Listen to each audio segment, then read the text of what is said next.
شهر رمضان الذي أنزل فيه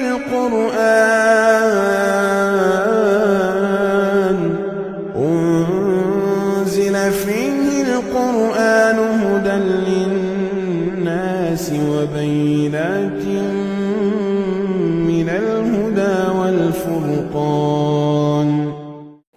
مسجد حرام سے یعنی خانہ کعبہ سے بیت المقدس تک،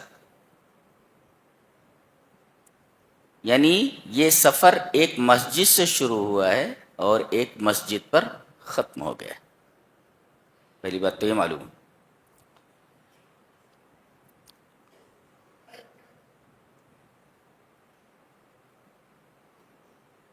اسے مسجد اقصی کیوں کہا گیا ہے؟ بیت المقدس کو، اس مسجد کو مسجد اقصی کیوں کہا گیا؟ اقصی کا مطلب ہوتا ابعد، الاقصی ای الابعد، دور کی مسجد.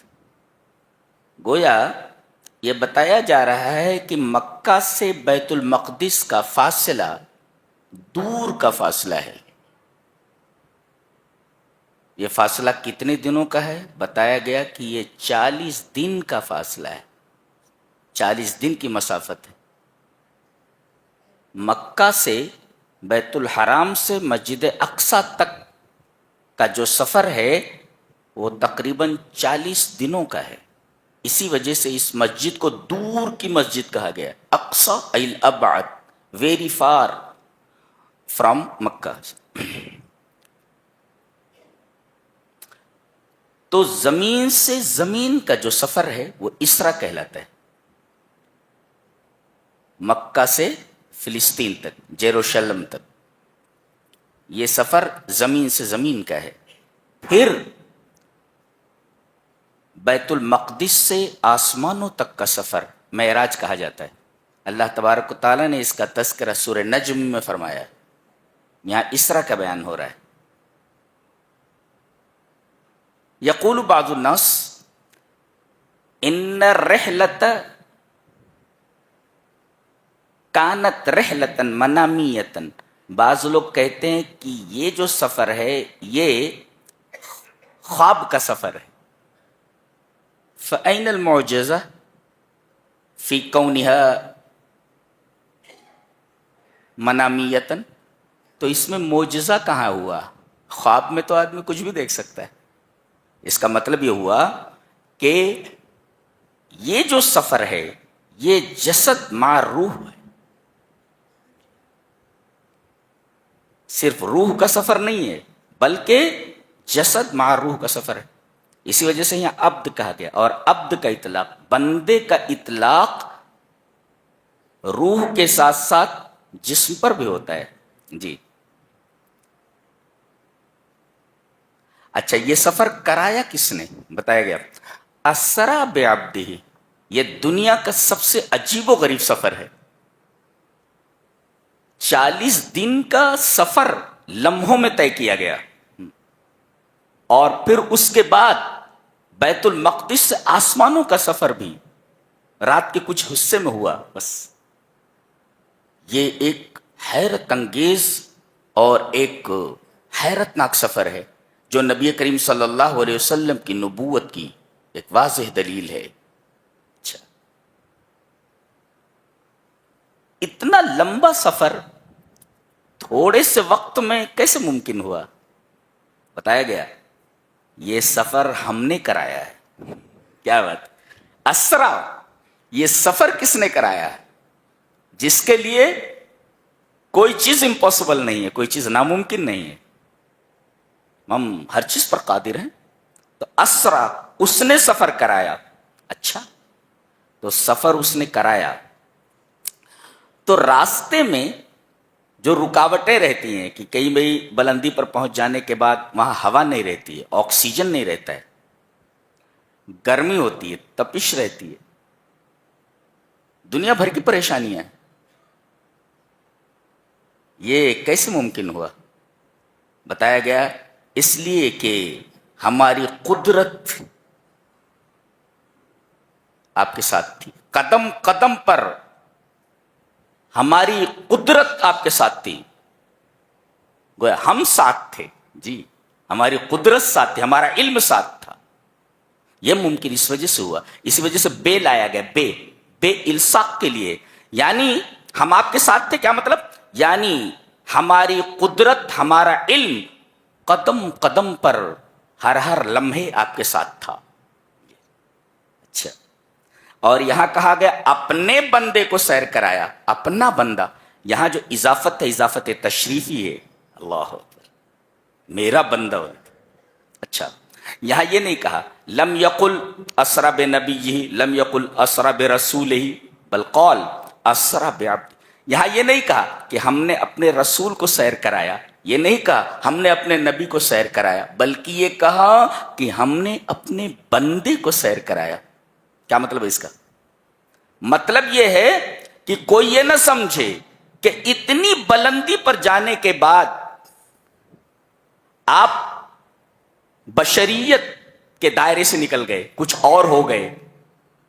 بتائیے جا رہا، اتنی بلندی پر جانے کے بعد بھی لم یخرج من اطار العبودیہ، اتنی بلندی پر جانے کے بعد بھی آپ عبدیت کے دائرے سے باہر نہیں آئے. اب بھی آپ عبدی ہیں، معبود نہیں ہو سکتے.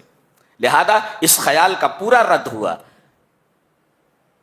کہ کہتے ہیں وہی جو مستوی عرش تھا خدا ہو کر، وہی جو مستوی عرش تھا خدا ہو کر اتر پڑا ہے مدینے میں مصطفیٰ ہو کر. یہ آیت کریمہ اس خیال کی تردید کرتی ہے.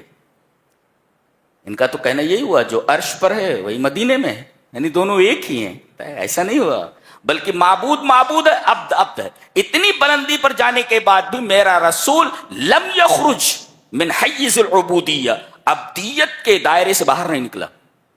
اس وجہ سے یہاں اللہ تبارک و تعالی نے عبد کی اضافت اپنی طرف فرمائی ہے اور لفظ عبد استعمال کیا ہے، نبی اور رسول کا لفظ یہاں استعمال نہیں فرمایا. اچھا، اور اتنا لمبا سفر کتنی دیر میں طے ہوا؟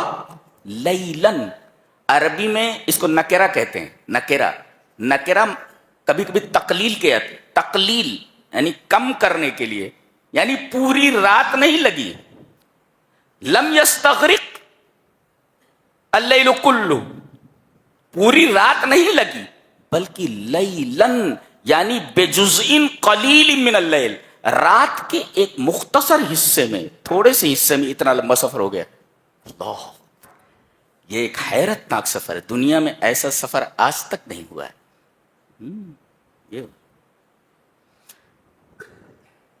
اسی وجہ سے اللہ تبارک و تعالی نے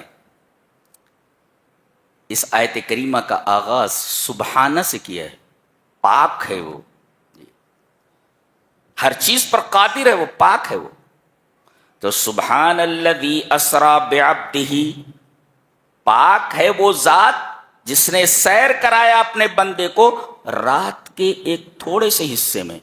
پوری رات بھی نہیں لگی اتنے لمبے سفر میں. کہاں سے کہاں تک؟ من المسجد الحرام الی المسجد الاقصی. ایک تو زمین سے زمین کا سفر ہے، 40 دنوں کا سفر ایک مختصر سے وقت میں طے ہو گیا.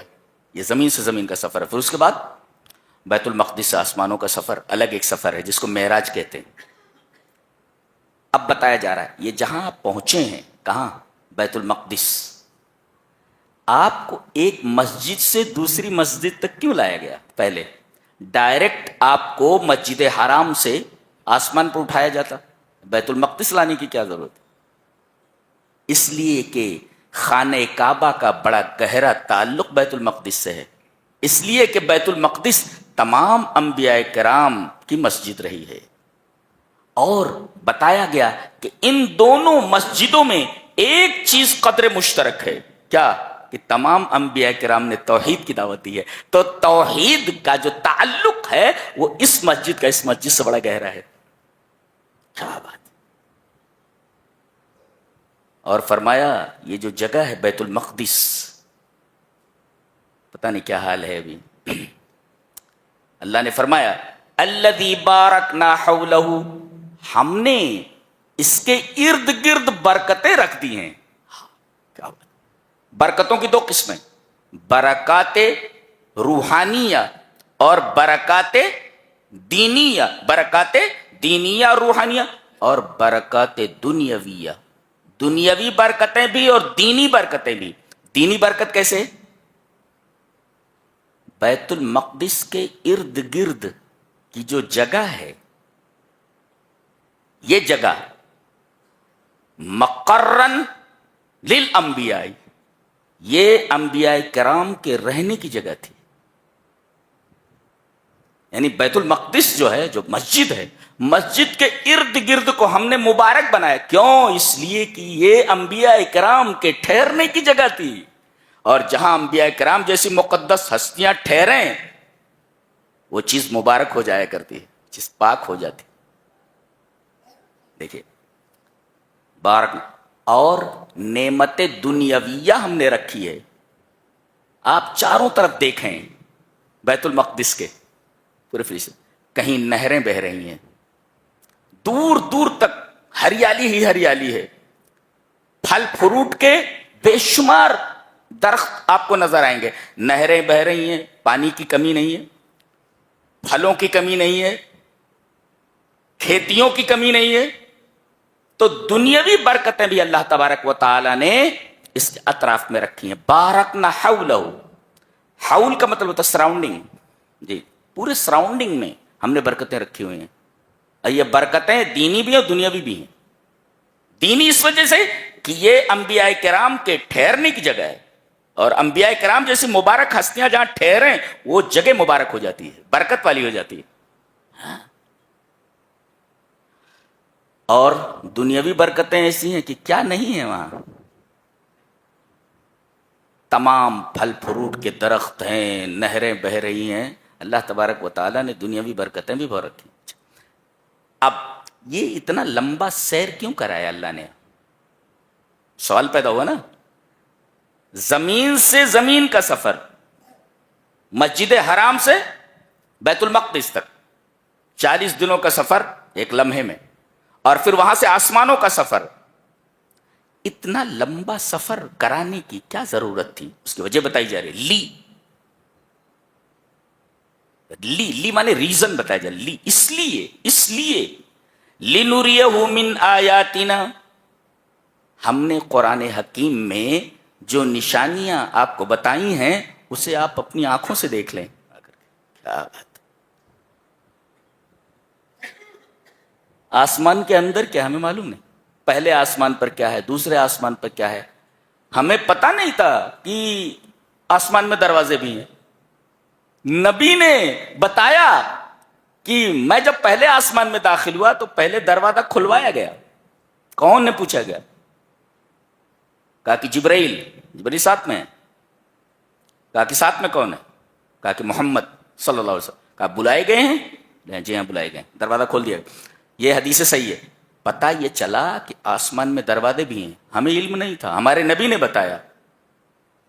تو جو آپ کو قرآن میں نظری طور پر بتایا گیا تھا اسے پریکٹیکل دکھایا گیا۔ جنت کا بیان ہے، آپ کو جنت دکھائی گئی، یہ جنت ہے۔ جہنم کا بیان ہے، آپ کو جہنم دکھائی گئی۔ اتنے انبیاء کرام ہم نے بھیجے، آئیے سب کے سب مسجد اقصی میں جمع ہیں اور آپ ان کے امامت فرمائیے۔ نبی کریم صلی اللہ علیہ وسلم نے بیت المقدس میں تمام انبیاء کرام موجود ہیں، وہاں سب ایک دوسرے سے ملے ہوں گے۔ اللہ سمجھ میں نہ آنے والی بات، بالکل مسٹیریس ہے۔ نبی کریم صلی اللہ علیہ وسلم نے آگے بڑھ کر کے تمام انبیاء کرام نے کہا کہ آپ امامت فرمائیں، اسی وجہ سے آپ امام الانبیاء ہیں، تمام انبیاء کرام کی امامت۔ یہ ایک طرف تو آپ کے رفعت قدر کی طرف، آپ کی عظمت کی طرف اشارہ ہے، اور دوسرے جیسے آپ کا مقام بہت بلند ہے اس لیے کہ آپ انبیاء کے امام بنے، وہیں آپ کی جو امت ہے تمام امتوں سے زیادہ عظمت والی ہے۔ آپ سب سے عظیم رسول ہیں، اور آپ کی امت بھی تمام امتوں سے زیادہ عظیم ہے۔ اور عجیب بات تو یہ ہے کہ آخر الامم عصراً سب سے آخر میں یہ امت آئی ہے. کون؟ ہم لوگ. لیکن تمام امتوں سے افضل ہیں ہم. اگرچہ ہم آخر میں آئے، زمانے کے اعتبار سے ہم آخر میں ہیں، مگر مرتبے اور فضیلت اور عظمت کے اعتبار سے ہم تمام امتوں سے بڑھ کر کے.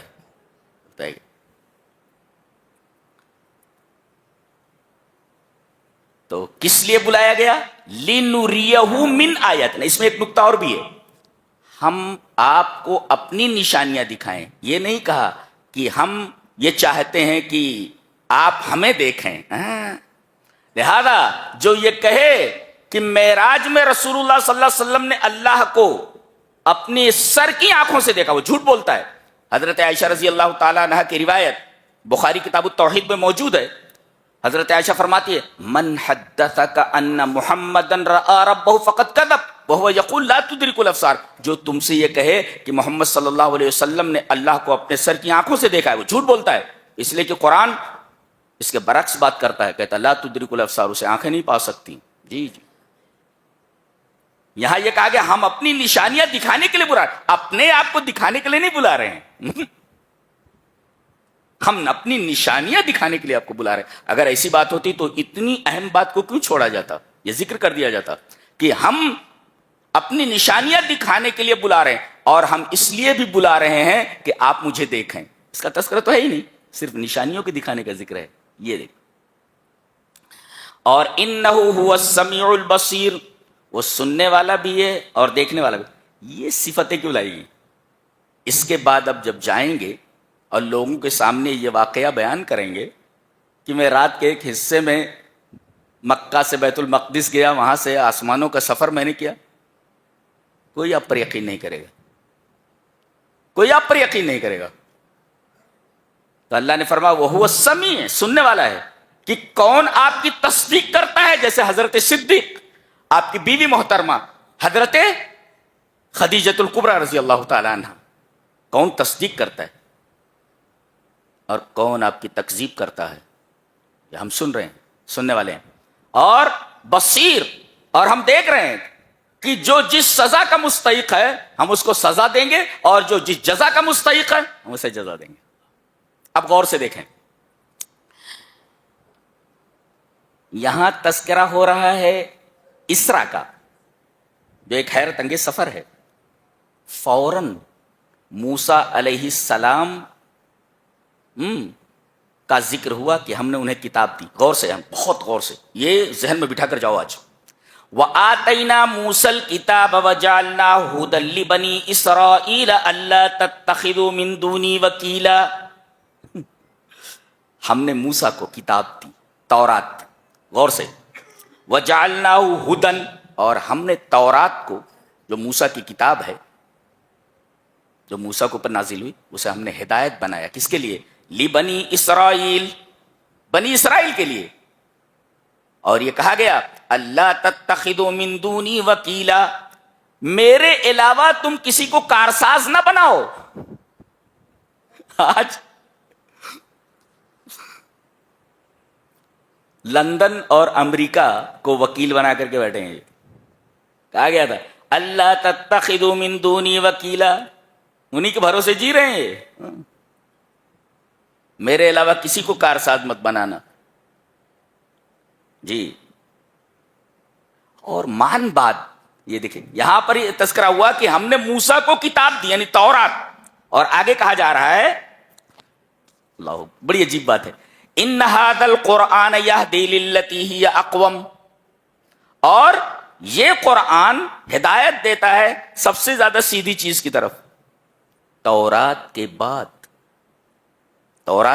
قرآن حکیم کا ذکر ہوا، اور موسیٰ علیہ السلام کے بعد ہمارے نبی جناب محمد الرسول اللہ صلی اللہ علیہ وسلم کے اوپر نازل ہونے والی کتاب قرآن کا ذکر ہوا. کیا بتایا جا رہا ہے؟ تورات کو اور قرآن کو جمع کر کے کیا بتایا جا رہا ہے؟ بتایا یہ جا رہا ہے کہ قرآن حکیم کے بعد سب سے افضل کتاب تورات ہے، یہ بتایا گیا. اور دوسرے، ان لوگوں نے تورات کو پس پش ڈال دیا تو ان کو عظمت کے اسٹیج سے اتار دیا گیا اور ذلت و خواری ان کے اوپر اڈیل دی گئی. تو تورات دی گئی, انہوں نے تورات کو اپنے پیٹھ کے پیچھے ڈال دیا تو یہ ذلیل ہوئے. تم بھی اگر ہمارے نبی کے دیے ہوئے قرآن کو چھوڑو گے تو یہودیوں کی طرح ذلیل و خوار ہو جاؤ گے. یہ بتایا گیا. یہودی ذلیل و خوار ہوئے موسیٰ پر اترنے والی کتاب تورات کو چھوڑ دینے کی وجہ سے. تو مسلمانوں میں کوئی سرخاب کا پر نہیں لگا ہوا ہے کہ وہ قرآن کو چھوڑ دیں گے تب بھی انہیں عزیز رکھا جائے گا, انہیں بھی ذلیل کر دیا جائے گا جیسے یہودیوں کو ذلیل کیا گیا. کیونکہ اسی رات کو بنی اسرائیل کو عظمت اور فضیلت کے اسٹیج سے اتار دیا گیا اور امت مسلمہ کو, امت محمدیہ کو لا کر کھڑا کیا گیا. اسٹیج وہی ہے, صرف کردار بدلے ہیں. نبی کریم صلی اللہ علیہ وسلم نے تمام انبیاء کرام کی امامت فرمائی. پتہ یہ چلا اب تمام انبیاء کرام آپ کے مقتدی ہیں اور تمام انبیاء کرام کی شریعتیں منسوخ ہو چکی ہیں. اب قیامت تک ایک ہی شریعت چلے گی, وہ ہے جناب محمد رسول اللہ صلی اللہ علیہ وسلم پر اترنے والی شریعت, یہ چلے گی. تو جب آپ سب کے امام ہو گئے اور ساری شریعتیں منسوخ ہو گئیں, اس کا مطلب یہ ہوا کہ موسیٰ علیہ السلام بھی مقتدی ہیں آپ کے. بنی اسرائیل کو فضیلت کے اس اسٹیج سے اتار دیا گیا ہے اس رات کو, اور اس اسٹیج کے اوپر مسلمانوں کو لا کر کھڑا کر دیا گیا, امت محمدیہ کو, یہ بتاتے ہوئے کہ ان کو اس وجہ سے ہم نے فضیلت کے اسٹیج سے اتارا کیونکہ انہوں نے تورات چھوڑ دی تھی. اسٹیج وہی ہے, صرف کردار بدلے ہیں. اگر تم بھی وہی حرکتیں کرو گے جیسے یہودی کر رہے ہیں تو تم کو بھی فضیلت کے حصے سے اتار دیا جائے گا اور تخت سے اتار کر کے کان پکڑ کر کے تم کو فٹ پاتھ کے اوپر کھڑا کر دیا جائے گا. اور آج کھڑا کر دیا اللہ تعالیٰ نے, ہم سب فٹ پاتھ کے اوپر ہیں.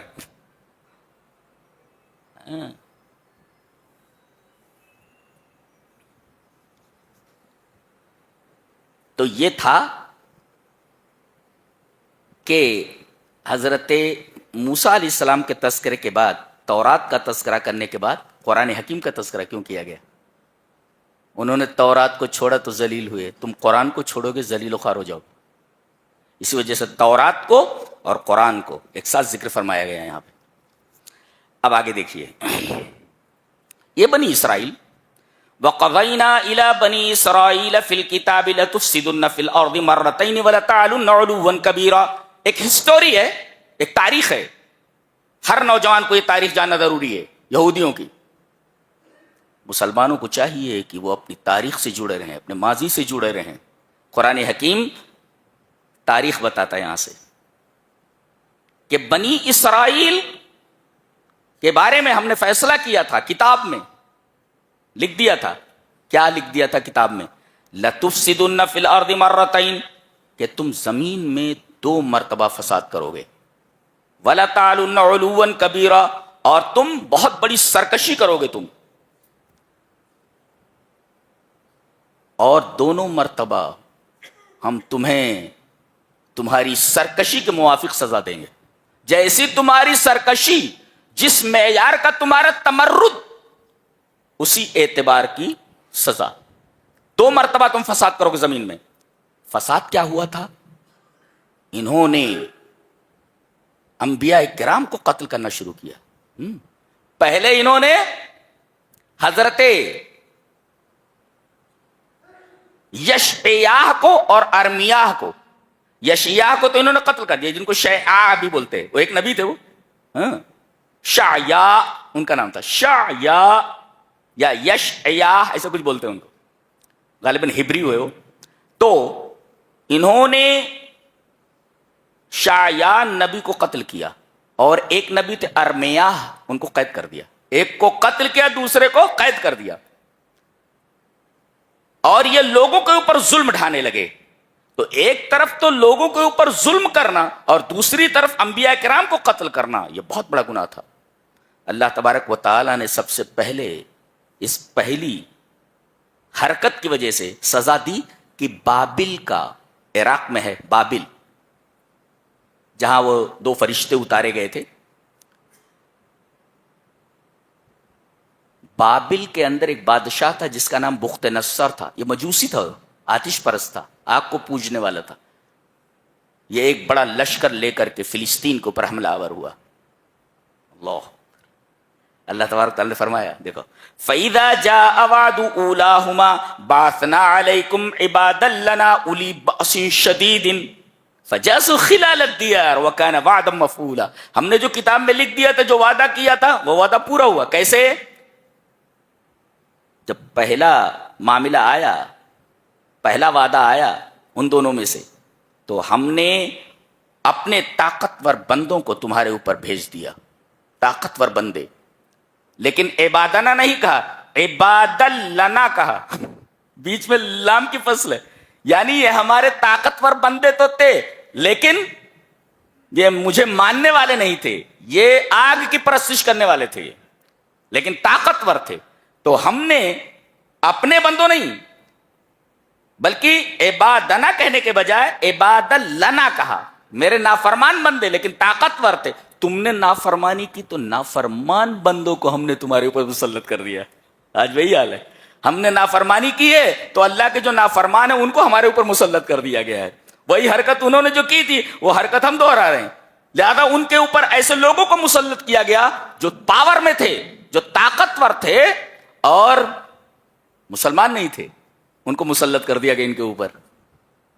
تم نے اللہ کو چھوڑا تو اللہ کو چھوڑنے والے لوگوں کو تمہارے اوپر مسلط کر دیا گیا. اور کیا ہوا وہ دیکھو، فجاسو خلال الدیار، یہ تمہارے گھروں میں گھس گئے. اے ہے اللہ اکبر. جاسا یجوسو کا مطلب عربی میں آتا ہے، میں تو عربی ادب کا لٹریچر کے طالب علم ہوں. جاسا کا مطلب ہوتا ہے طلب الشیء باستقصاء، کسی چیز کو ڈھونڈنا پوری باریک بینی سے. کہاں ہے؟ ڈھونڈو، کوئی کبٹ نہ چھوٹنے پائے. کوئی کبٹ میں چھپا ہوا باہر نکالو. تو طلب الشیء باستقصاء یعنی بالکل تلاش کرو، کمپریہنسولی، بالکل ڈھونڈ ڈھونڈ کر کے نکالو کہیں بھی چھپے ہوئے ہو تو. من یخالفہم، مخالفت کرنے والا کون ہے؟ ومن یقف وجوہہم، جو ان کے سامنے کھڑا ہو سکے. اچھا تم ہم سے لڑو گے؟ چلو پکڑو ان کو. تم ہماری مخالفت کرتے ہو، پکڑو ان کو. اور جتنے بھی اشراف تھے، بڑے لوگ تھے، قتل کر دیا گیا سب کو، اور غلام بنا کر لے کر چلے گئے. عورتوں کو لونڈیاں بنا لیا گیا. جو چلنے کے لائق نہیں تھے ان کو قتل کر دیا گیا. تورات کے نسخے ڈھونڈ ڈھونڈ کر چلائے گئے. اعلان کر دیا گیا کہ کہیں بھی کسی کے پاس تورات دکھی تو اس کی گردن مار دی جائے گی. تورات کے نسخے ڈھونڈ ڈھونڈ کر جلا دیے گئے. فجاسو خلال الدیار، گھروں میں گھس گئے. اندازہ لگا یہ جاسو کا مطلب ہوتا ہے آ رہے ہیں جا رہے ہیں. یجیئون یذهبون، یجیئون یذهبون، یعنی کوئی پردہ نہیں ہے. کسی عورت کو پکڑ لے جا رہے ہیں، لڑکی کو پکڑ لے جا رہے، اوف نہیں کر سکتے آپ. بھائیوں کے سامنے، باپ کے سامنے بہن کا ریپ ہو رہا ہے، بول نہیں سکتے تم. اللہ اکبر. خوفناک سزا دی گئی ان کو. فیدا جا، روح کانپ اٹھتے، روح کانپ اٹھی. دیکھو اللہ، میری طبیعت پریشان ہو رہی ہے. دیکھو تو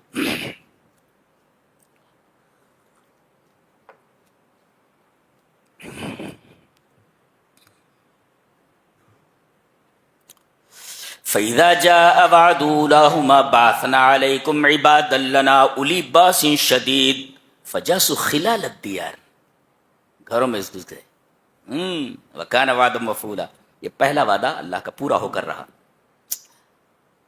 پکڑ کر کے لے گئے، بابل لے کر چلے گئے، عراق. کہاں سے؟ فلسطین سے. اور 100 سال تک یہ مجوسی، یہ آتش پرست ان کو غلام بنا کر رکھے ہوئے تھے. 100 سال تک، ایک پوری صدی گزر گئی ان کی غلامی میں. مجوسیوں کی غلامی کرتے رہے 100 سال تک. پھر اللہ تبارک و تعالیٰ نے ان کے اوپر رحم فرمایا، روئے، گڑ گڑائے، معافی مانگی اللہ سے. تو ایران کے بادشاہ سائرس کو اللہ نے بابل کی طرف یعنی دل میں بات ڈالی کہ جاؤ. اس نے جو ہے بخت نصر کو شکست دی، یا جو بھی وقت کا بادشاہ تھا، اور ان لوگوں کو وہاں سے رہائی دلوائی. پھر لا کر کے اس نے فلسطین میں بسایا. آگے اچھا کچھ دنوں تک صحیح رہے. یہ کتے کی دم جو ہوتی ہے نا, جی جی جی زیادہ ہو گیا نہیں جی. ثم رددنا لكم الكرة عليهم وامددناكم باموال وبنين وجعلناكم اكثر نفيرا. ثم رددنا لكم الكرة عليهم. اللہ تبارک و تعالی نے رحم کھا کر ان کو پھر یہاں بسوا دیا لا کر کے. وَأَمْدَدْنَاكُمْ بِأَمْوَالٍ, مال کی ریل پیل ہو گئی. وہ بنین, اور بیٹے بہت زیادہ ہوئے. وَجَعَلْنَاكُمْ أَكْثَرَ نَفِيرًا, ان کی تعداد بہت زیادہ ہو گئی. دیکھو اللہ نے مال بھی دیا, مال ہے ان کے پاس جی, اب مال نہیں اموال ہے. وَأَمْدَدْنَاكُمْ بِأَمْوَالٍ, آج پورا سودی نظام ان کے ہاتھ میں ہے. اس کا مطلب یہ مال کے بڑے بھوکے رہے ہیں ہمیشہ سے, یہ بڑے بھوکے رہے ہیں. وَأَمْدَدْنَاكُمْ بِأَمْوَالٍ, مال نہیں, مال کا پلیورل ہے اموال. ہم نے ان کو بہت سے مال دیے, ہر راستے سے آ رہے ہیں, اور بیٹے دیے جو لڑ سکیں. وَجَعَلْنَاكُمْ أَكْثَرَ نَفِيرًا, ہم نے تم کو تعداد کے اعتبار سے بہت زیادہ کر دیا, تمہاری تعداد بہت زیادہ ہو گئی. اچھا اللہ نے فرمایا اگر تم اچھا کرو گے تو اچھا ہی تمہارے لیے. ان احسنتم احسنتم لانفسکم وان اسأتم فلہا, اور اگر تم برائی کرو گے تو وہ تمہارے لیے, اس کے لیے. دیکھو ایک نقطہ دیکھو, احسنتم احسنتم 2 بار کہا گیا. اگر تم اچھا کرو گے تو اپنے لیے اچھا کرو گے. احسنتم احسنتم 2 بار. وَإِنْ أَسَأْتُمْ, اور اگر تم برائی کرو گے تو اساتم فلا نہیں کہا ہے, برائی کو ایک ہی بار ذکر کیا, بھلائی کو 2 بار ذکر کیا. اللہ اکبر, دیکھ رہے ہیں آپ, یعنی بھلائی کا ذکر آپ کر سکتے ہو, برائی کا ذکر نہیں کرنا چاہیے. وَإِنْ أَسَاتُمْ, اساتم نہیں کہا, وَإِنْ أَسَاتُمْ فَلَهَا. اچھا پھر چونکہ یہ ٹیڑھے تھے, پھر وہی حرکتیں شروع کی, وہی رفتار بے جھنگی جو پہلے تھی وہ اب بھی ہے.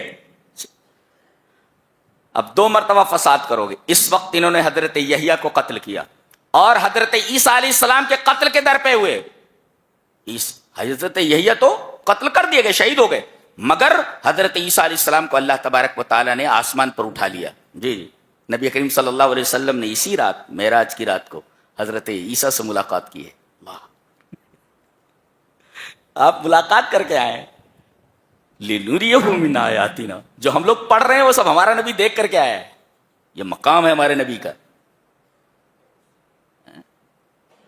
آج ہمارے نبی کو گالیاں دیتے ہیں لوگ.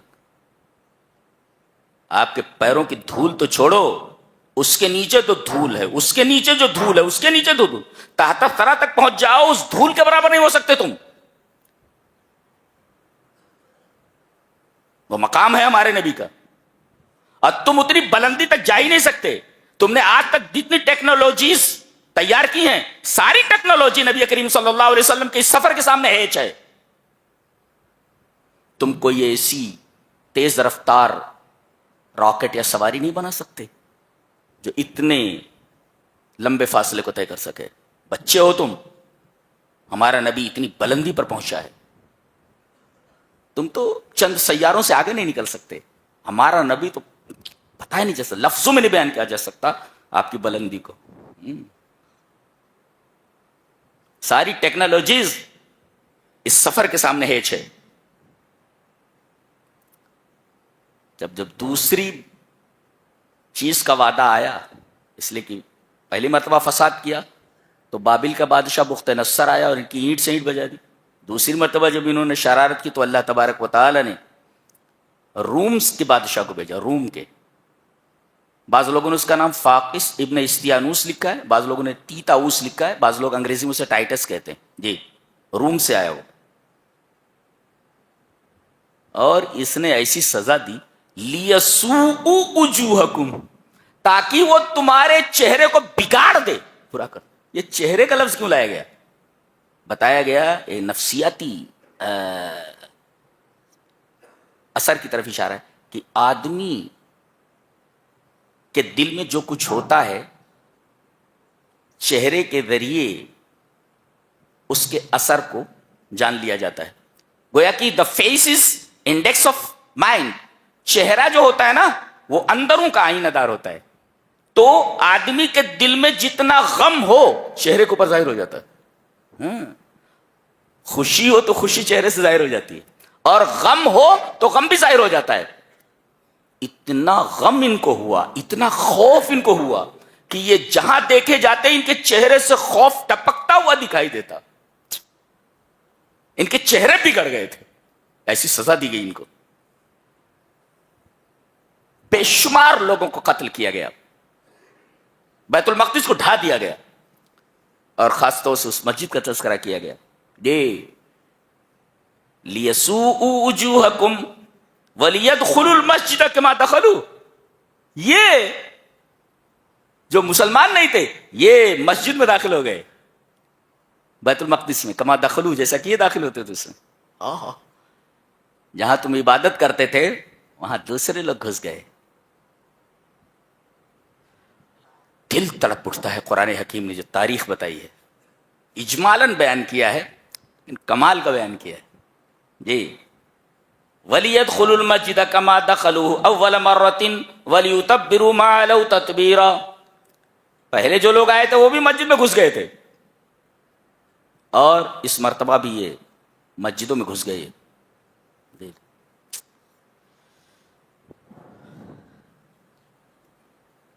اس کے بعد قرآن حکیم کو تھامنے کا حکم دیا گیا. مضبوطی سے پکڑو اس کو, قرآن حکیم کو. ان هذا القرآن يهدي للتي هي اقوم. میں ٹھہر کر اس آیت کریمہ پر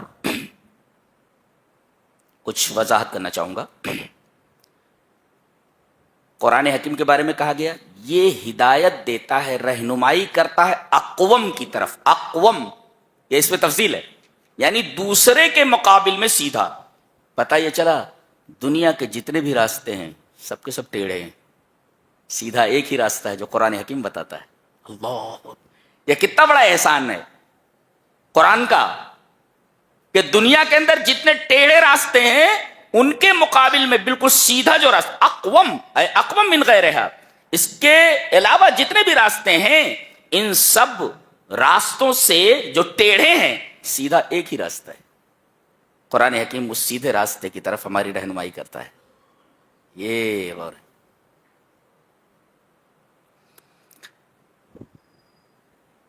قتادہ نے کہا ہے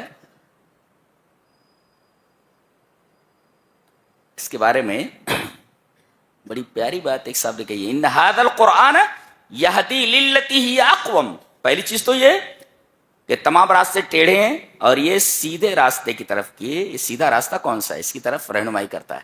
اچھا, دوسرے وَيُبَشِّرُ الْمُؤْمِنِينَ الَّذِينَ يَعْمَلُونَ الصَّالِحَاتِ, اور خوشخبری دیتا ہے ان کو جو توحید کے ساتھ عمل میں بھی لگے ہوئے ہیں.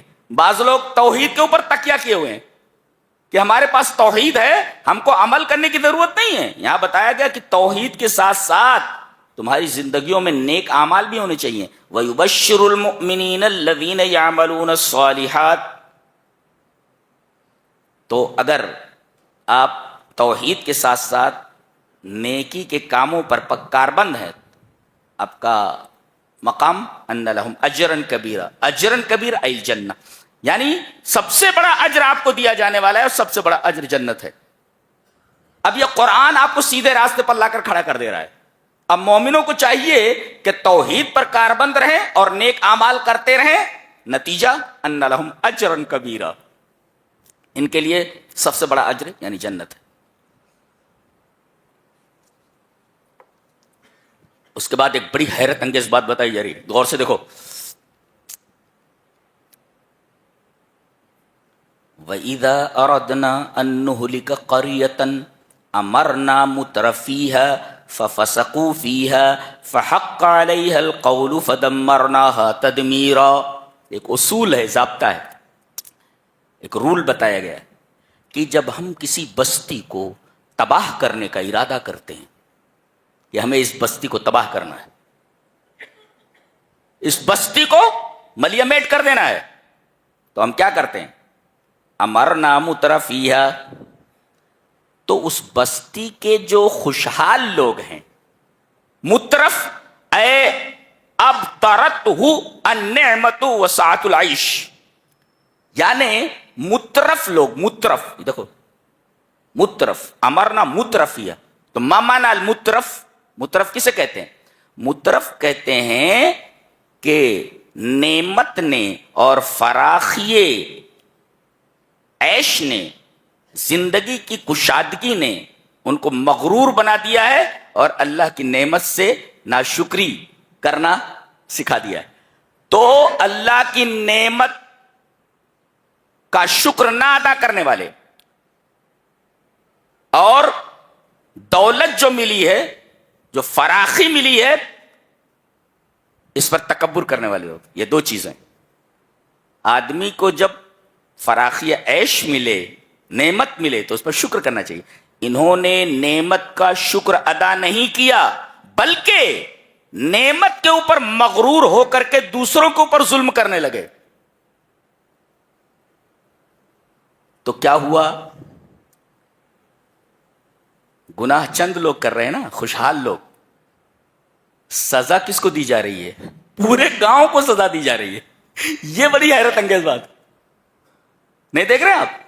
جب ہم کسی بستی کو تباہ کرنا چاہتے ہیں تو بستی کے جو بڑے لوگ ہوتے ہیں، عیش پرست جو ہوتے ہیں، وہ نعمت کی ناشکری کرنے لگتے ہیں اور نعمتوں کے اوپر مغرور ہو جاتے ہیں۔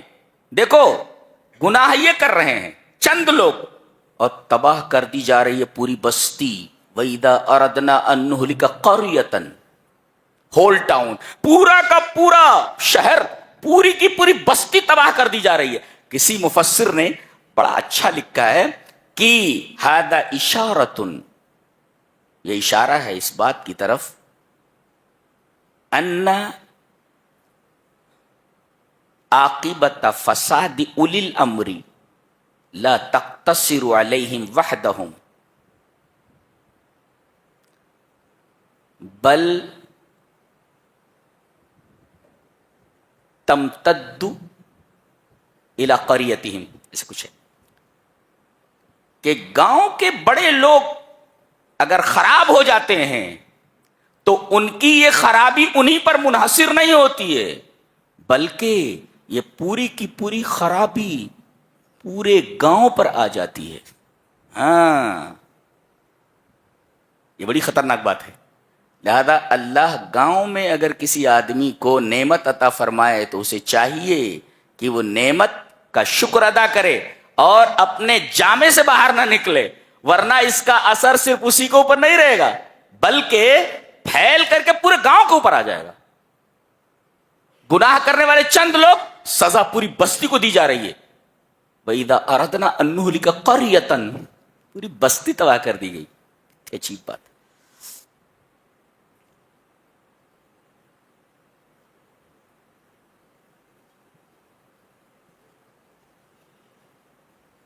اس کے بعد یہ بات ذہن میں بٹھاؤ، آگے آیت نمبر 20 سے آیت نمبر 37 تک کل 18 آیات ہیں۔ ریپیٹ کرتا ہوں، آیت نمبر 20 سے آیت نمبر 37 تک کل 18 آیات ہیں، اور ان 18 آیات میں 25 احکام ہیں، جن میں 12 کا تعلق منہیات سے ہے، روکا گیا نہیں کرنا ہے، اور 13 کا تعلق اوامر سے ہے کہ کرنا ہے۔ 13 احکام ایسے ہیں ڈو اٹ، اور 12 احکام ایسے ہیں کہ ڈونٹ ڈو اٹ۔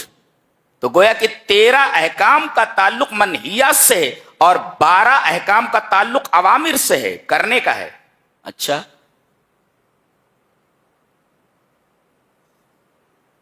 اور یہ 25 احکام جو ان 18 آیات میں یہاں بیان ہوئے ہیں ایک جگہ، حضرت ابن عباس فرماتے ہیں کہ کانت فی الواح موسیٰ، حضرت موسیٰ علیہ السلام کی تختیوں میں یہی احکام تھے۔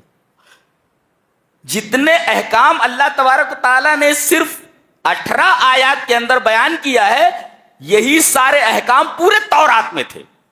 گویا کہ پورے تورات کا خلاصہ یہاں ذکر کر دیا گیا ہے۔ کیا بات ہے، حیرت کی بات کی نہیں؟ پوری کتاب کا خلاصہ یا جسٹ پورا بیان کر دیا، سمرائزڈ کر دیا گیا ان احکام کو اور یہاں نقل کر دیا گیا۔ آیتیں کتنی ہیں؟ 18۔ احکام کتنے ہیں؟ 25۔ کرنے کے لیے کتنے ہیں؟ 13۔ نہ کرنے کے لیے کتنے ہیں؟ 12۔ یہ چلیے کچھ دیکھ لیتے ہیں، کہتے ہیں قرآن میں کیا ہے؟ ہے خالی انہی 18 آیات کو آدمی اپنی زندگی میں لے آئے تو اس کے دنیا اور آخرت دونوں بن جائے۔ چلیے دیکھتے ہیں۔ وَقَضَىٰ رَبُّكَ أَلَّا تَعْبُدُوا إِلَّا إِيَّاهُ وَبِالْوَالِدَيْنِ إِحْسَانًا، اللہ کے علاوہ کسی کی عبادت نہ کرو، وَبِالْوَالِدَيْنِ إِحْسَانًا، اور اپنے والدین کے ساتھ حسن سلوک کرو۔ تفصیل کی گئی، اگر تمہارے پاس دونوں زندہ ہوں تو ان کے ساتھ حسن سلوک کرنا ہی ہے، لیکن اگر ان دونوں میں سے کوئی ایک چلا جائے اور ایک رہ جائے تو تمہارے حسن سلوک کا وہ زیادہ مستحق ہے۔ باپ چلا جائے، صرف ماں رہ جائے، ماں کو کبھی بھی کوئی تکلیف نہیں ہونے دینا، سمجھ گیا؟ ماں چلی گئی، صرف باپ زندہ ہے، اللہ۔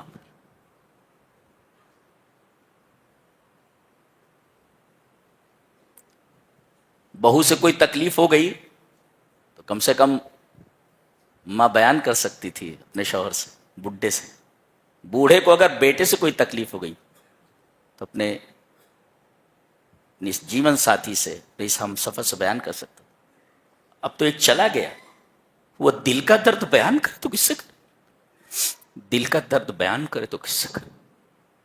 دونوں ہوں تو حسن سلوک کے مستحق، ان میں سے ایک چلا جائے تو اور زیادہ آپ کے حسن سلوک کے مستحق، آپ کے بیٹوں سے زیادہ، آپ کی بیوی سے زیادہ یہ تمہاری توجہ کے مستحق۔ اللہ نے اسی بات کو ذکر فرمایا، کیا جذباتی اپیل ہے، اللہ جذباتی اپیل۔ ترجمہ دیکھ لیتے، تیرے رب نے یہ فیصلہ کیا ہے کہ عبادت صرف اسی کی کرو اور والدین کے ساتھ حسن سلوک کرو۔ اما یبلغن عندک الکبر، تیرے پاس اگر ان میں سے ایک بڑھاپے کو پہنچ جائے یا دونوں، جی ایک پہنچ جائے بڑھاپے کو یا دوسرا یا دونوں، جی فلا تقل لہما اف، تو انہیں اف بھی نہیں کہہ سکتے تم، اجازت نہیں۔ کسی مفسر نے لکھا ہے کہ حروف تہجی میں الف سے لے کر یا تک میں جتنے بھی حروف ہیں، ان حروف میں حرف تو، یہ تو ہوتا نا، تو یہ سب سے زیادہ قوی ہے، اس لیے کہ یہ تالو سے لگ کر کے پھر نیچے آتا ہے۔ قا دیکھو سب سے زیادہ قوی ہے، اور پورے حروف الہجا میں سب سے زیادہ ہلکا اور خفیف فے ہے۔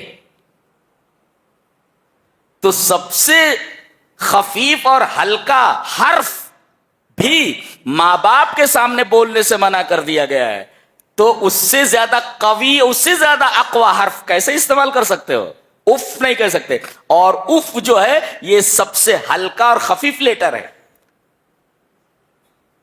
فے بہت ہلکا ہے، جی فلا تقل لهما اف، انہیں اف نہیں کر سکتے، ولا تنہرهما، انہیں ڈانٹ نہیں سکتے، وقل لهما قولا کریما، بات کرو تو بڑے ادب کے ساتھ، ان ایکسیلنٹ مینر، قل لهما قولا کریما، اور جب ان کے سامنے آؤ تو وخفض لهما جناح الذل من الرحمہ، رحمت سے اپنی عاجزی کا بازو ان کے سامنے بچھا دو۔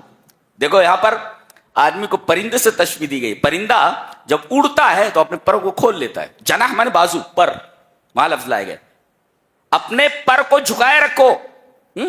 ایک منظر آپ دیکھ سکتے ہیں، جیسے مرغی کے بچے ہیں ادھر ادھر دانا چگ رہے ہیں، اچانک اسے چیل کا خدشہ ہوتا ہے، چیل کے آنے کا احساس ہوتا ہے، وہ ایک آواز نکالتی ہے، سارے بچے خطرے کو محسوس کر کے اپنی ماں کے قریب آ جاتے ہیں، وہ ان تمام بچوں کو اپنے پروں کے نیچے لے لیتی ہے۔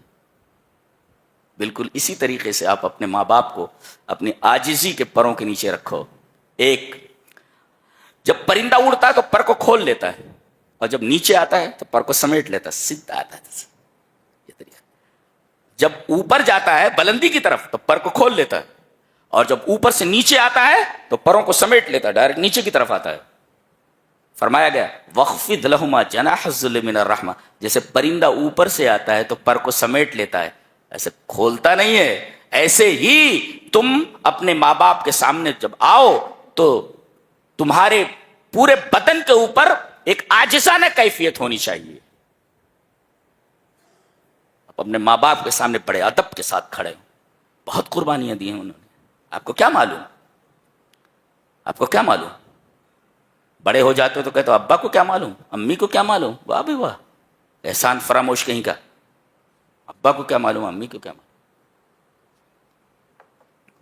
جس باپ نے انگلی پکڑ کے چلنا سکھایا, چلنا نہیں جانتے تھے, تو ابا کو کیا سمجھتا ہے, یعنی تجھے سب سمجھتا ہے. جی, صرف یہی نہیں بلکہ دعا بھی کرتے رہو. پہلے یہ بتایا گیا کہ زبان سنبھال کر رکھو ان کے سامنے, ایک, اور دوسرے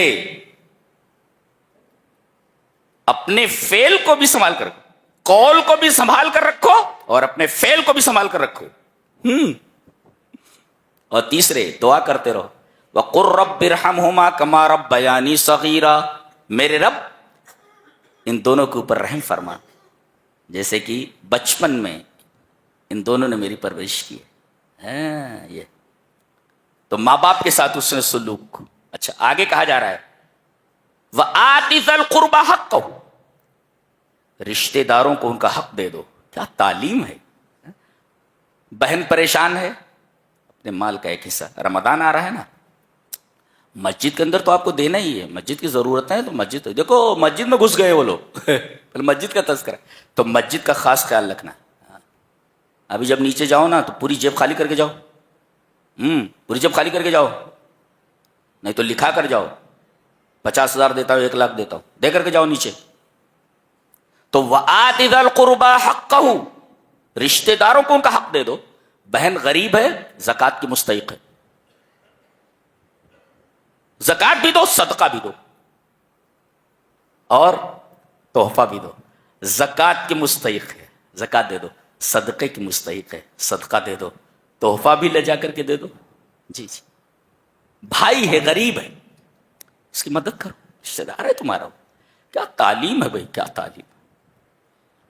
وَآتِ ذَا الْقُرْبَى حَقَّهُ, رشتے داروں کو ان کا حق دے دو. والمسکین, جو بیچارے مسکین ہیں, رکشہ چلا رہے ہیں لیکن پورا نہیں پڑ رہا ہے, کام کر رہے ہیں لیکن پورا نہیں پڑ رہا ہے, مسکین ہے وہ. یہ مت سمجھو کام پر لگا ہوا ہے, یہ دیکھو کہ کام کرنے پر اسے اتنا مل رہا ہے جتنے سے وہ اپنے بچوں کی خاطر خواہ پرورش کر سکے. مسکین ہے, دے دو. وہ اپنی سبیل, مسافر کوئی پریشان حال ہو, زکات سے دو, مدد کرو اس کی. ولا تبذر تبذیرا, فضول خرچی مت کرو. فضول خرچی سے منع کیا گیا. بذر کا مطلب ہوتا ہے دانا. کسان کو دیکھو ایسے دانے کو لے لیتا, میں تو کسان کا بیٹا ہوں جی, تو ایسے دانوں کو رکھ لیتا ہے اور کھیت میں جاتا ہے, ایسے نکالتا ہے, پھینکتا رہتا. تو اس طرح پیسوں کو مت پھینکو. ولا تبذر تبذیر. جی کیوں؟ ان المبذرین کانوا اخوان الشیاطین, یہ فضول خرچ شیطان کے بھائی ہیں. شیطان کا بھائی ہے. کیا بات. اور آگے ولا تقتلوا اولادکم خشیۃ املاق, اپنے بچوں کو غریبی کے ڈر سے قتل مت کرو. پہلے تو بچی پیدا ہو جاتی تھی تب مارتے تھے اس کو, زندہ درگور کر دیتے تھے زمانے جاہلیت میں. آج تو پیٹ میں بھی پتہ چل جائے, اب تو بہرحال قانون بڑے سخت ہو گئے ہیں, پیٹ ہی میں مار دیتے تھے اس کو اگر پتہ چل جائے کہ یہ لڑکی ہے تو. اس لیے کہ لڑکی سے تو کچھ ملنا ہی نہیں, خالی دینا ہے زندگی بھر. لیکن اس دینے میں بھی مزہ ہے. زندگی بھر ہی بولتی رہا ابا یہ چاہیے, ابا وہ چاہیے, ابا وہ چاہیے. دلائے ہیں نا آپ. اپنے شوہر کے گھر بھی چلی جائے, کچھ کہے تو باپ کی تو عادت ہی ہے. اب بھی بیٹی جو کہے دینے کی تو عادت ہے. یہ پہلے اس بچی نے بچپن میں سب کچھ مانگا, ابا یہ دلا دو, ابا یہ دلا دو. ابا بڑی ہونے کے بعد بھی جو بولے دلانے کی کوشش کرو اپنی حیثیت کے مطابق. بڑی رحمت والی ہوتی ہیں بچیاں. جی جی. اللہ فرماتا ہے غریبی کے ڈر سے ان کو قتل نہ کرو.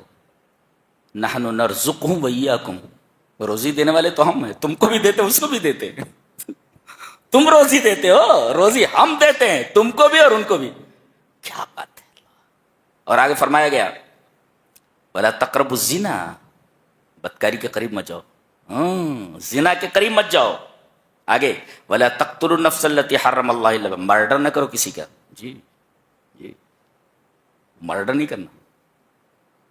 اور آگے ولا تقربوا مال الیتیم، یتیم کے مال کے قریب بھی مت جاؤ، کھانا تو دور کی بات ہے. واوفوا بالعہد، کسی سے وعدہ کرو تو وعدے کو پورا کرو. واوفوا بالعہد ان العہد کان مسئولا. واوفوا الکیل اذا کلتم، سامان اگر دے رہے ہو پیسہ پورا لے رہے ہو تو سامان اچھا دو. دیکھ رہے ہیں تعلیم ہے یہ پوری تورات کی تعلیم 18 آیتوں کے اندر ذکر کر دی گئی ہے. یہ ہے کلام الہی. قرآن میں کیا ہے؟ قرآن میں کیا ہے بتاؤں؟ سب کچھ ہے. اور تو اگر چمگادڑ کی آنکھ رکھتا ہے تو ہم کیا کریں؟ روشنی میں تجھے نظر نہیں آتا. شاعر نے بہت اچھا کہا ہے گر نبینت بروز شب پر چشم چشمہ آفتاب راچے گناہ.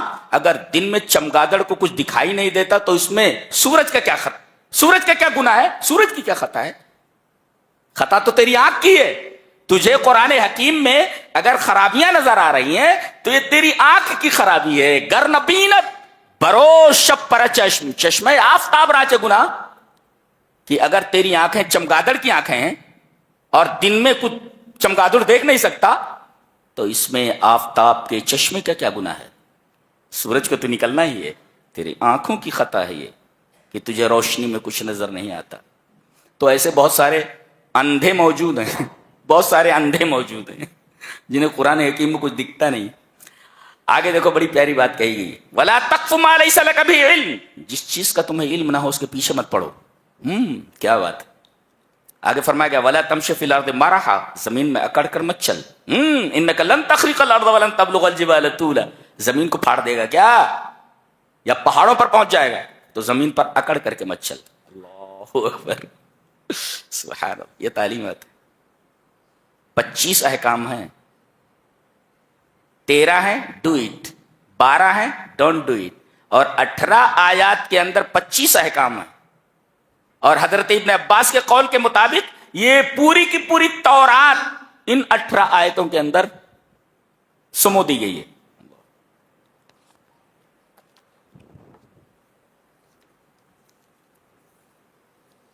اللہ اکبر. ایک آیت کریمہ آگے آ رہی ہے بہت پیاری ہے. یوم ندعو کل اناس بامامہم، قیامت کے دن ہم تمام لوگوں کو ان کے امام کے ساتھ بلائیں گے. بعض لوگوں نے کہا کہ ہمارے امام جناب محمد رسول اللہ صلی اللہ علیہ وسلم. تو کون ہے جنہوں نے میرے نبی جناب محمد رسول اللہ صلی اللہ علیہ وسلم کو اپنا امام مانا ہے؟ وہ آ جائیں. ہم لوگ نبی کریم صلی اللہ علیہ وسلم کے جلوے میں آگے بڑھ رہے تھے. ہمارے امام آگے آگے ہیں، ہم پیچھے پیچھے ہیں. جنہوں نے فرعون کو امام بنایا تھا کہاں ہے وہ؟ فرعون کے ساتھ آ جائیں. کہاں ہے ہمارے نبی کے گستاخان؟ وہ آگے آ جائیں، ان کے مقتدی بھی ان کے پیچھے ہیں. تو اس دن ہم تمام لوگوں کو ان کے اماموں کے ساتھ بلائیں گے. تو امام کا ایک مطلب تو یہ ہے رہبر، اور دوسرے یہاں ایک مطلب اور بھی ہو سکتا ہے بکتابہم الذی انزل علیہم، ان کی وہ کتاب جو ان کے اوپر نازل ہوئی. یعنی آواز لگائیں گے چلو جنہوں نے قرآن کے اوپر عمل کیا ہے وہ آگے آ جائیں. اور ایک مطلب اور بھی ہے نامہ اعمال، ایسی کتاب جس کے اندر ان کا پورا کچا چٹھا لکھا ہوا ہے، چلو نامہ اعمال کے ساتھ آ جاؤ. وہ نامہ اعمال لایا جائے گا، دائیں ہاتھ میں دے دیا گیا تو کامیاب، بائیں ہاتھ میں دے دیا گیا تو ناکام. جی جی. ایک آیت کریمہ اور دیکھیں وَمَنْ كَانَ فِي هَذِهِ أَعْمَىٰ فَهُوَ فِي الْآخِرَةِ أَعْمَىٰ وَأَضَلُّ سَبِيلًا، جو دنیا میں اندھا رہا آخرت میں بھی اندھا رہے گا. ایک مفسر نے اس پر بڑا خوبصورت تبصرہ کیا ہے، کہتا ہے من کان فی هذه اعمی عن الاعتبار فهو فی الاخرۃ اعمی عن الاعتذار. بڑی خوبصورت بات کہی ہے. جو دنیا میں اندھا رہا عبرت حاصل کرنے سے، عبرت حاصل نہیں کی تو آخرت میں وہ کوئی عذر معذرت نہیں کر سکتا اللہ کے سامنے. آنکھیں دی ہے دیکھو، دماغ دیا ہے سوچو، ہاتھ پیر دیے ہیں کرو، قیامت کے دن کوئی عذر باقی نہیں رہتا. یہ بات کہی گئی. فرمایا گیا وَنُنَزِّلُ مِنَ الْقُرْآنِ مَا هُوَ شِفَاءٌ ما هو شفاء. حضرت قتادہ کہتے ہیں کہ ان هذا القرآن يدلكم على دائكم ودوائكم اما داؤكم فذنوبكم واما دواؤكم فالاستغفار. کہا کہ یہ قرآن بتاتا ہے تمہیں کہ تمہاری بیماری کیا ہے، اس لیے کہ شفا کا لفظ ہے نا شفا. حضرت قتادہ کہتے ہیں کہ قرآن شفا ہے. کیا مطلب؟ قرآن تمہیں یہ بتاتا ہے کہ تمہیں بیماری کیا ہے، اور یہ بھی بتاتا ہے کہ اس بیماری کی دوا کیا ہے. بتاتا ہے کہ تمہاری بیماری تمہارے گناہ ہے اور تمہاری دوا استغفار ہے، اللہ سے معافی مانگنا ہے. ایسی کتاب ہے کائنات میں. اللہ اندھوں کو اگر کچھ دکھائی نہ دے کہ کیسی کتاب ہے، کیا کہا جا سکتا ہے؟ اتنی پیاری کتاب بتائیے. اس کے بعد ایک سوال کا ایک عجیب سا جواب دیا جا رہا ہے. یسألونک عن الروح واٹ از سول. روح کیا ہے؟ روح کیا ہے یہ پوچھا جا رہا ہے. غالباً یہ سوال یہودیوں کا ہے. وہ یہ سوال کرتے ہیں آپ سے کہ روح کیا ہے، واٹ از سول، روح کیا ہے. یہ بہت ہی دقیق اور بہت ہی الجھا ہوا اور گنجلک سوال ہے. کیا جواب دیا گیا؟ قل الروح من امر ربی. اے ہمارے حبیب آپ یہ بتا دو کہ روح میرے رب کے حکموں میں سے ایک حکم ہے. اچھا، ایک مفسر سے لکھتا ہے من جملتی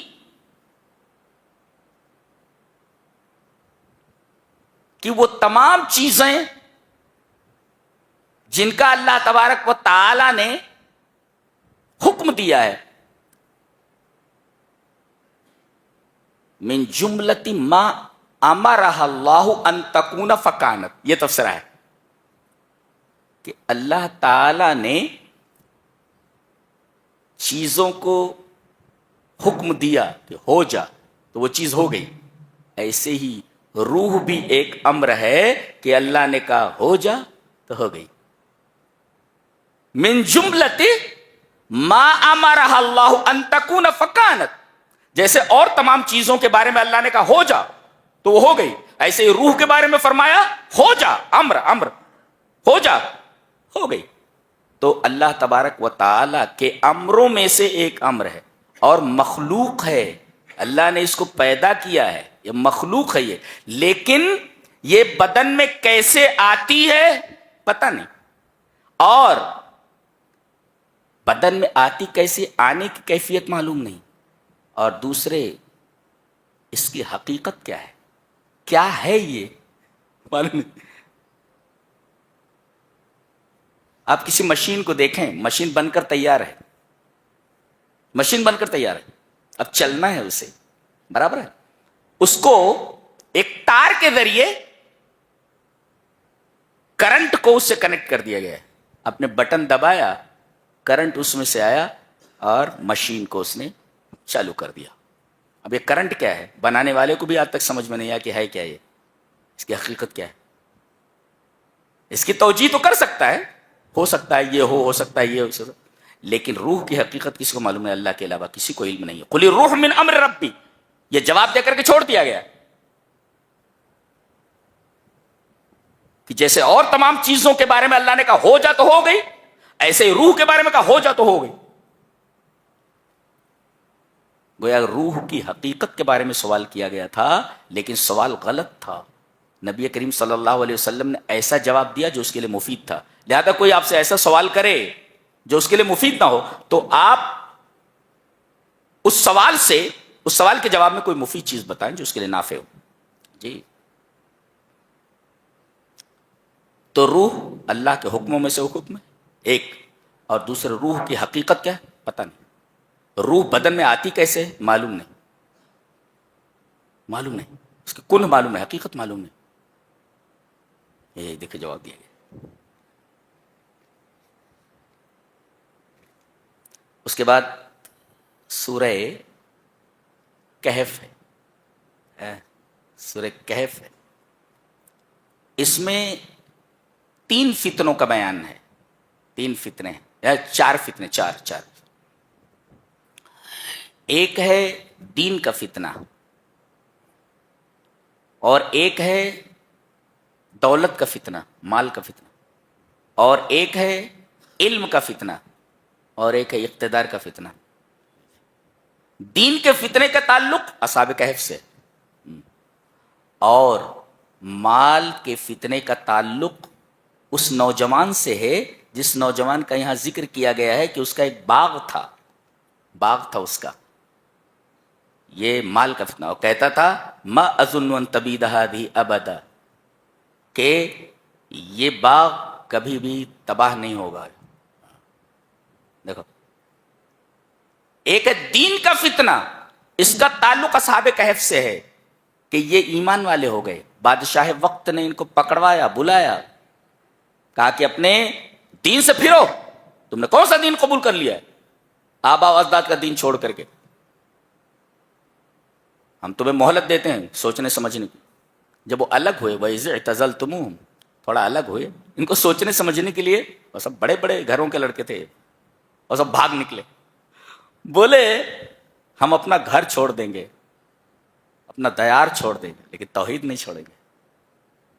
بھاگ پڑے سب کے سب. اللہ تعالیٰ نے انہیں نشانی بنا دیا. اور ایک کتا ان کے ساتھ تھا، وہ بھی نشانی بن گیا. اس کا بھی تذکرہ ہے. جہاں ان کا تذکرہ ہوتا ہے اس کتے کا تذکرہ ضرور ہوتا ہے. اللہ.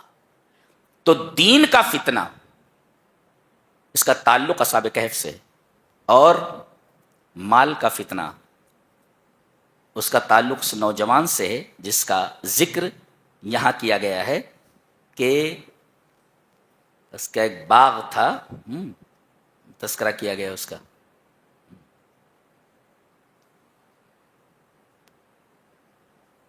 وَاضْرِبْ لَهُمْ مَثَلَ الرَّجُلَيْنِ جَعَلْنَا لِأَحَدِهِمَا جَنَّتَيْنِ مِنْ أَعْنَابٍ وَحَفَفْنَاهُمَا بِنَخْلٍ وَجَعَلْنَا بَيْنَهُمَا زَرْعًا.